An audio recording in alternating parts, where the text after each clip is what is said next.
Honorables invités, mesdames et messieurs, en choisissant de célébrer cette édition 2018 sous le thème « Quelle stratégie pour une résilience des femmes vivant en milieu rural au changement climatique ?» Le Burkina Faso reconnaît une fois de plus que les femmes vivant en milieu rural constituent l'épine dorsale de son économie rurale et partant de l'économie nationale.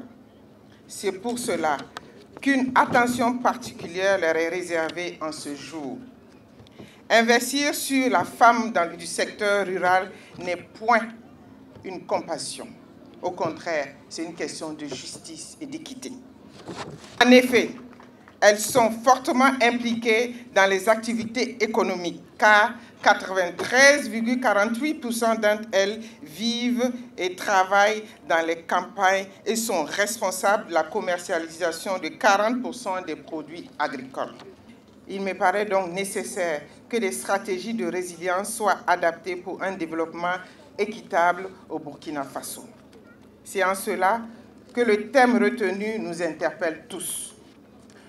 Nous devons, en ce sens, œuvrer en sorte que les femmes rurales ne soient plus laissées de simples victimes des effets du changement climatique, mais surtout des actrices importantes de stratégies à mettre en œuvre en matière d'adaptation au changement climatique. Au demeurant, il est de notre responsabilité à tous de penser autrement le lien femmes-agriculture et environnement. Mesdames et messieurs, en visitant hier le bas-fond aménagé de Ziguinchor et l'entreprise Delicious dans la commune rurale de Koubri, j'ai été une fois de plus édifiée par la bravoure et l'esprit entrepreneurial de mes sœurs. Cependant, leur contribution reste confrontée à d'énormes difficultés liées au manque de moyens de production, au financement, à la formation professionnelle, à l'organisation des acteurs et surtout à l'écoulement des produits. Ces contraintes limitent leur autonomisation économique, vecteur essentiel du bien-être de la famille, de la communauté rurale et de la croissance économique en général.